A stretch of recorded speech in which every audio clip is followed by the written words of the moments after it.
নকল লটারি পর্দা ফাঁস করল হরিশ্চন্দ্রপুর থানার আইসি মনোজিৎ সরকার। সে কারণে গ্রেপ্তার হয় 5 প্রতারক। একথা জানতে পেরে বিজেপির পক্ষ থেকে দারুণ খোঁচা তৃণমূলকে। তাদের আমলে সবই নকল। আবার তৃণমূলের পক্ষ থেকে পাল্টা সুরে যুক্তি রেখে বলা হলো পুলিশ সক্রিয় থাকায় প্রতারকরা গ্রেপ্তার হয়। নানা সূত্র থেকে জানতে পারা যাচ্ছে বিহার থেকে ক্রমশ বাংলার বুকে সক্রিয় হচ্ছে নকল লটারির টিকিট চক্র। তবে এর আগেই নকল লটারি নিয়ে তোলপাড় হয়েছে রাজ্য, যার ফলে এই মুহূর্তে যে লটারি সবচেয়ে বেশি জনপ্রিয়, যার দিনে 3 বার করে খেলা হয়, সেই নামি লটারি নিয়েও অনেকবার অভিযোগ উঠেছে। আর এবার ওই লটারির কোম্পানির নামে নকল লটারির টিকিট বিক্রির অভিযোগ উঠল। ফলে সেই নকল লটারির প্রতারণা চক্রের পর্দা ফাঁস করলেন হরিশ্চন্দ্রপুর থানার আইসি।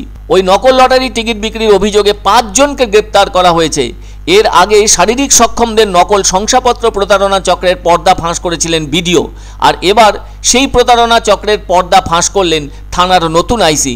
পুলিশের কাছ থেকে জানা গেছে তারা গোপন সূত্রে খবর পেয়ে হরিশ্চন্দ্রপুর থানার তুলসীহাটা ও কুশিদা এলাকায় একটি লটারি টিকিট বিক্রির দোকানে অভিযান চালিয়ে মোট 4 প্রতারককে গ্রেপ্তার করা হয় পুলিশের পক্ষ থেকে।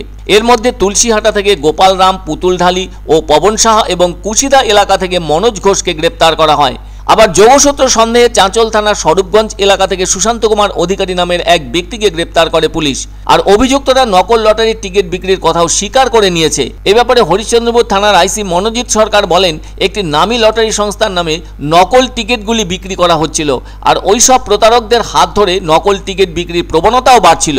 নকল লটারির টিকিট চক্রের এজেন্টদের হাতে পড়ে ওই সব টিকিট পৌঁছে যাচ্ছে সর্বত্র। প্রতিষ্ঠিত কোম্পানিগুলির থেকে ওই নকল টিকিটের কমিশন বেশি থাকায় বেশ কিছু দোকানদার ওই টিকিট বিক্রি করছেন। এদিকে ধৃত 5 অভিযুক্তকে জেরা করে বেশ কিছু তথ্য মিলেছে বলে থানা সূত্রে জানা গেছে। ওই নকল লটারির টিকিট ব্যবসায় আর কারা জড়িত আছে তা চিহ্নিত করতে তদন্ত শুরু করেছে পুলিশ। তবে নকল লটারির টিকিট বিক্রি শুধু যে মালদা জেলার ভেতরেই রয়েছে তা কিন্তু নয়। ওই বিষয়টি বার হয়েছে মুর্শিদাবাদ জেলা থেকেও। ওই জেলার শামশেরগঞ্জ থানার পুলিশ 2023-এর 30 অক্টোবর ধুলিয়ান শিব মন্দির এলাকায় ওই ভুয়ো লটারির টিকিট ছাপানোর সেই গোপন আস্তানায় উপস্থিত হয়েছিল। সেখানে একটি গুদামের ভেতর থেকে মেশিনের মাধ্যমে অবৈধ উপায়ে নকল লটারির টিকিট ছাপানো হচ্ছিল, যার ফলে নকল টিকিটের পর্দা ফাঁস হয়। সেদিন ওই গুদাম থেকে বেশ কয়েকটি জেরক্স মেশিন, নকল লটারির টিকিট ছাপানোর মেশিন, এসি সহ আরও অন্যান্য সামগ্রী বাজেয়াপ্ত করা হয় পুলিশের উদ্যোগে। কিন্তু কাউকে ধরা সম্ভব হয়নি। তাহলে যে লটারির টিকিট লোকে অনেক আশা নিয়ে কাটছেন, তাতেও নকল অবস্থা দেখা দিয়েছে। কি আশ্চর্য, বিশ্বাসটা যেন উঠেই গেল।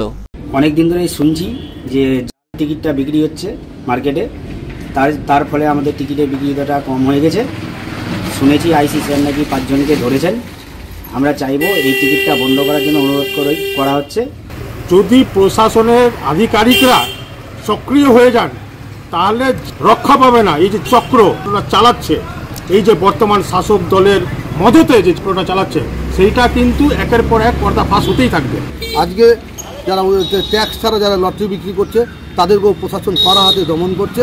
পশ্চিমবঙ্গ সরকার প্রশাসনকে আমরা ধন্যবাদ জানাবো এইভাবে চক্রকে শেষ করার জন্য।